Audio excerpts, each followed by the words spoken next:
नमस्कार, मैं डॉक्टर किरण लता डंगवाल, शिक्षा शास्त्र विभाग, लखनऊ विश्वविद्यालय, लखनऊ से। मनुष्य ने ज्ञान विज्ञान से लेकर जिन भी क्षेत्रों में प्रगति की है व विकास किया है, उसका पूरा श्रेय भाषा को ही जाता है। कोई भी क्षेत्र हो, भाषा के बिना मनुष्य प्रगति नहीं कर सकता है। वह मनुष्य के जीवन की एक आधारशिला है। तो प्रस्तुत वीडियो में हम आपसे चर्चा करेंगे कि भाषा का क्या महत्व होता है और विशेष तौर पर भाषा के कार्य कक्षा के भीतर व कक्षा के बाहर क्या होते हैं। तो आइए इस वीडियो में देखते हैं कि भाषा के प्रमुख कार्य क्या हैं। धन्यवाद।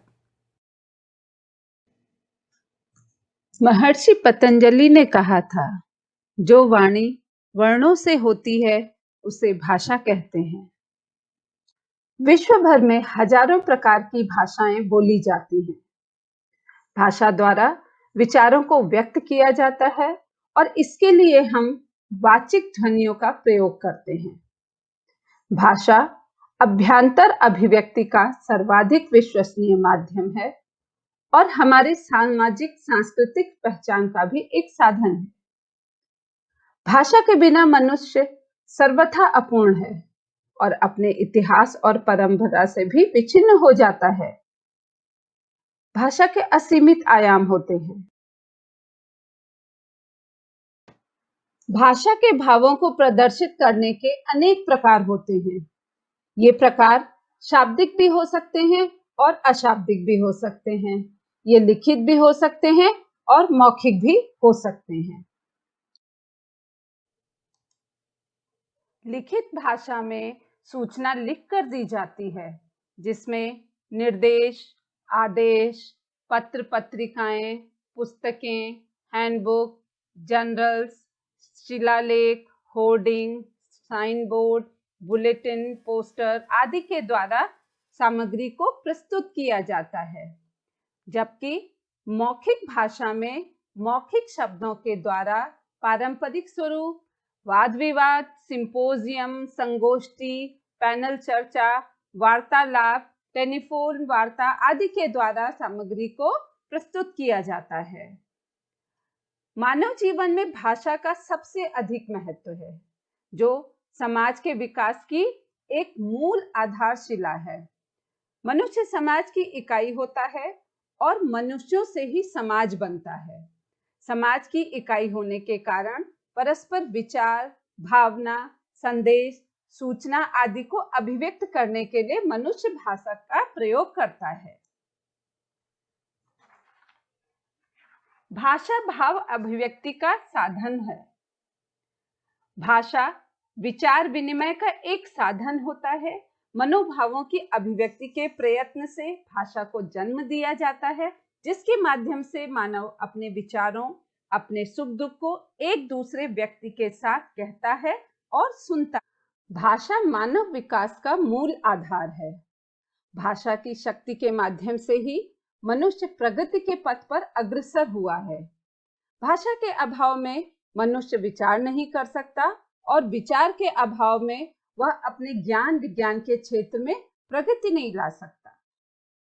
भाषा मानव सभ्यता एवं संस्कृति की पहचान है।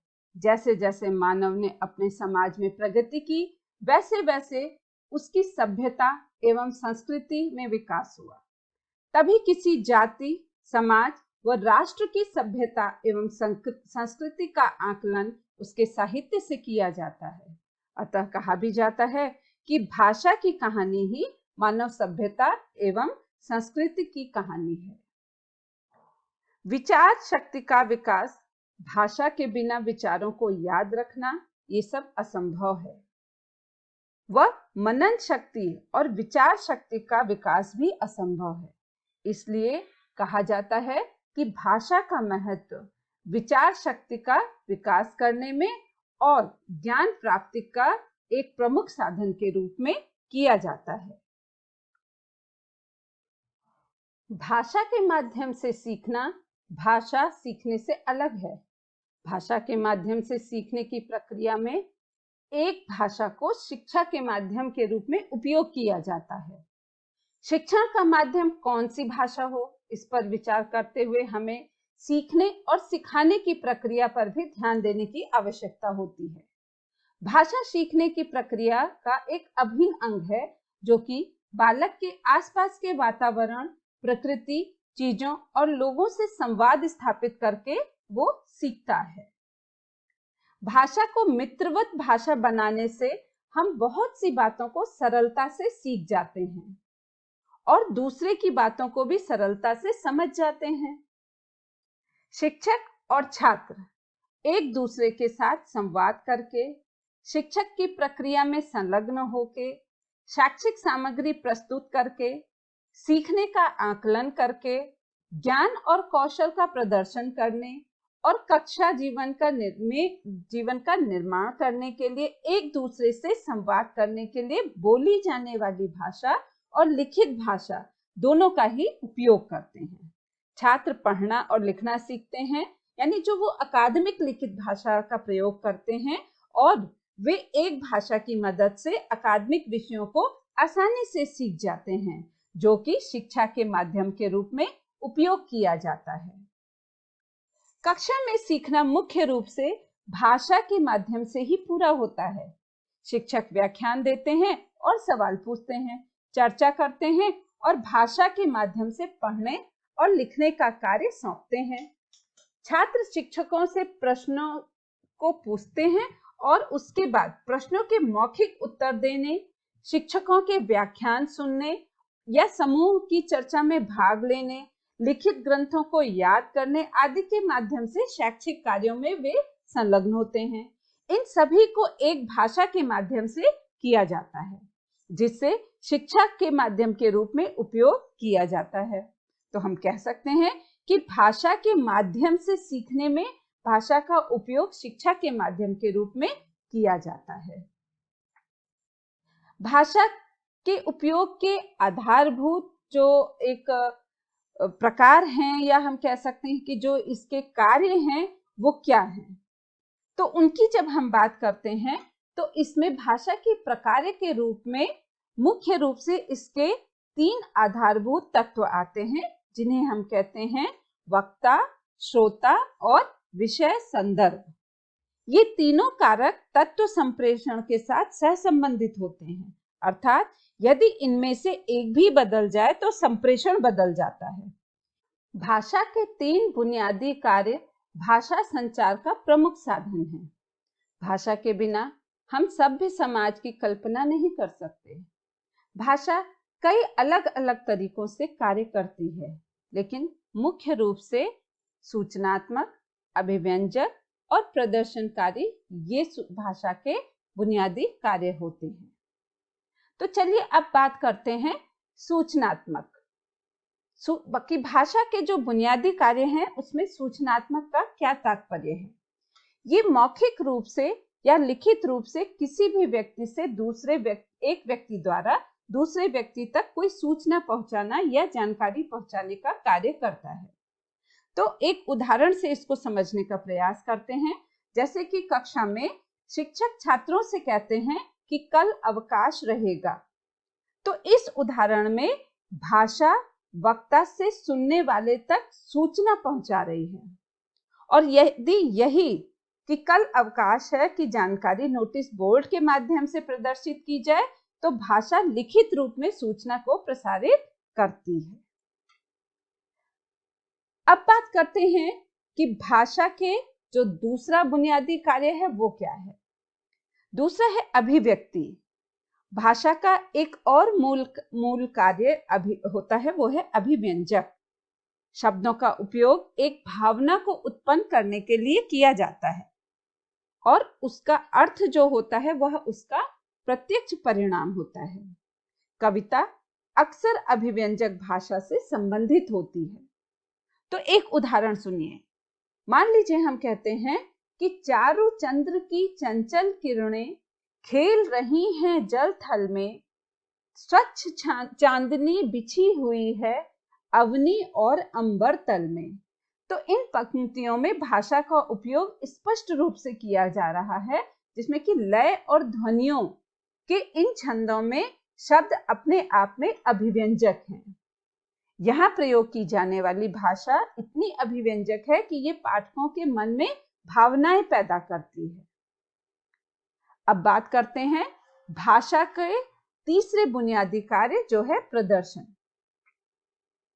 प्रदर्शनकारी भाषा का तीसरा क्षेत्र स्वभाव से औपचारिक होता है।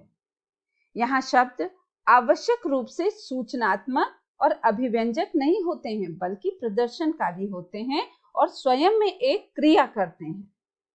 जैसे कि उदाहरण स्वरूप किसी से हम कहते हैं कि मैं आपका धन्यवाद करता हूं, मैं आपसे माफी मांगता हूं, तो इन पंक्तियों में बोलने वालों की भाषा, जो बोलने वाले व्यक्ति हैं, उनकी भाषा धन्यवाद और माफी मांगने का कार्य कर रही है। ये वक्ता द्वारा भाषा का प्रदर्शन है। मूल रूप से भाषा इन्हीं तीन बुनियादी कार्यों अर्थात सूचनापूर्ण, अभिव्यंजक और प्रदर्शन करती है।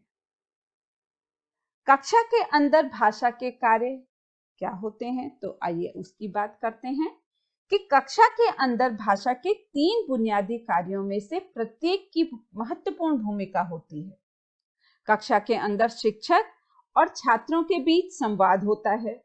शिक्षकों और छात्रों द्वारा उपयोग की जाने वाली भाषा ज्यादातर सामान्य कक्षा की स्थिति में औपचारिक होती है। शिक्षक को एक कक्षा के अंदर सूचनात्मक भाषा यानी जानकारी देने के लिए, अभिव्यंजक भाषा यानी साहित्यिक कार्यों के पाठ पर चर्चा करने के लिए या किसी विषय पर चर्चा करने के लिए, और प्रदर्शनकारी भाषा यानी छात्रों को संचार के विभिन्न तरीकों का अभ्यास कराने के लिए उपयोग करना पड़ता है। यहाँ भाषा के कार्यों को मौखिक और लिखित रूप में किया जाता है। शिक्षक छात्र संबंध में दो आयामों से भाषा के कार्यों पर हम चर्चा कर सकते हैं। पहला है शिक्षक के दृष्टिकोण से और दूसरा शिक्षार्थियों के दृष्टिकोण से। तो अब बात करते हैं कि कक्षा के अंदर भाषा के कार्य क्या होते हैं। शिक्षक के दृष्टिकोण से अगर हम देखें तो भाषा विभिन्न तरीकों से कार्य करती है। यह विद्यार्थियों को जानकारी देने में शिक्षक की सहायता करती है। शिक्षक विषय की सामग्री पर चर्चा करके जानकारी देता है।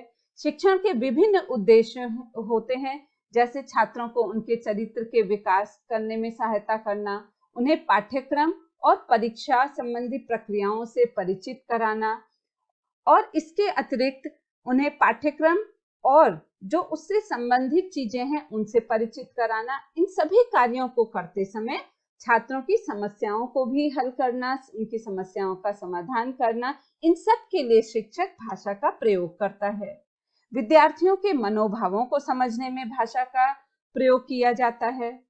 वह विद्यार्थियों द्वारा प्रयोग की जाने वाली भाषा का विश्लेषण करते हैं और ऐसा करने से छात्रों के मन को भी आसानी से समझा जा सकता है। एक शिक्षक के लिए फिर से भाषा का सबसे उपयोगी साधन अगर बात की जाए तो वो छात्रों को जो कुछ भी अपनी तरफ से ज्ञान को हस्तांतरित करने का जो प्रयास करता है, वो सिखाने का जो प्रयास करता है, उसमें भाषा का एक बहुत ही महत्वपूर्ण महत्व होता है और उसका भाषा का कार्य होता है। अब अगर विद्यार्थियों के दृष्टिकोण से देखें तो विद्यार्थियों के दृष्टिकोण से अगर बात की जाए तो विद्यार्थियों को पता चलता है कि एक भाषा के माध्यम से क्या सिखाया जा रहा है। शिक्षक एक मौखिक संचार के माध्यम से छात्रों को ज्ञान प्रदान करता है और उनकी ओर से एक छात्र सीखता है। छात्र संचार की भाषा के माध्यम से उसे क्या सिखाया जा रहा है उसको ग्रहण करने का भी प्रयास करता है। समूह में चर्चा करके, जोड़ी कार्यों में कार्य करके छात्रों को अपने विचारों को एक भाषा के माध्यम से जो भी वो चर्चा, विचार विमर्श और जो अपने साथियों के साथ साझा कर रहा है, ये सारे कार्य कक्षा के अंदर होते हैं। अभी आपने सुना कि कक्षा के अंदर भाषा के क्या कार्य होते हैं।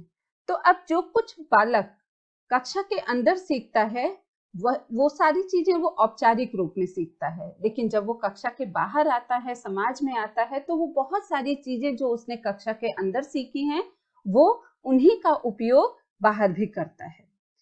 उदाहरण स्वरूप यदि वो कक्षा में अभिवादन करना सीखता है, कुछ मूल्यों को सीखता है, तो वही चीजें वो कक्षा के बाहर उनका प्रयोग करता है। जैसे उसने कक्षा में सीखा कि जब शिक्षक कक्षा में आ रहा है तो वो अभिवादन करता है और नमस्ते सर या मैडम कहता है, या गुड मॉर्निंग, गुड आफ्टरनून, जो कुछ भी वो सीख रहा है। तो उसको पता है कि समाज में भी जब वो और लोगों से मिलेगा, अपने से बड़े लोगों को मिलेगा, तो किस प्रकार से उसको अभिवादन करना है। तो इस तरह से उसके चरित्र का विकास करने में और उसका जो मूल्यों का विकास करने में भाषा का एक महत्वपूर्ण कार्य होता है, कक्षा के बाहर भी।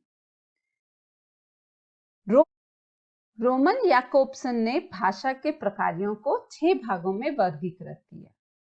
उन्होंने कहा कि भाषा को हम 6 तरह से वर्गीकृत कर सकते हैं। पहला है अभिव्यक्ति प्रकार्य, दूसरा इच्छा परक प्रकार्य, उसके पश्चात अभिधा परक प्रकार्य, फिर संपर्क परक प्रकार्य, फिर आधिभाषिक प्रकार्य, और अंत में जो उन्होंने 6ठा वर्गीकरण किया उसको कहा काव्यात्मक प्रकार। तो इस प्रकार से आपने देखा कि आपसे जो कुछ भी यहाँ पर चर्चा की हमने, कि सामान्य रूप से भाषा के कार्य जो होते हैं वो क्या होते हैं, विशेष रूप से जो अकादमिक पर्यावरण में भाषा के क्या कार्य होते हैं, भाषा के माध्यम से सीखने से अलग कैसे है, शिक्षा और पाठ्यक्रम में भाषा के महत्व और कार्य से भी यहाँ पर आपको परिचित कराने का प्रयास किया गया। तो इस प्रकार से कक्षा के अंदर और बाहर भाषा के प्रमुख कार्य क्या होते हैं, इस पर एक विस्तृत चर्चा की गई। तो अंत में यहाँ पर कहा जा सकता है कि यदि आप विद्यार्थी से उस भाषा में बात करते हैं जो वह समझता है, तो वह उसके मस्तिष्क को छूती है। लेकिन यदि आप उसकी ही भाषा में बात करते हैं तो वह उसके हृदय को छूती है। धन्यवाद।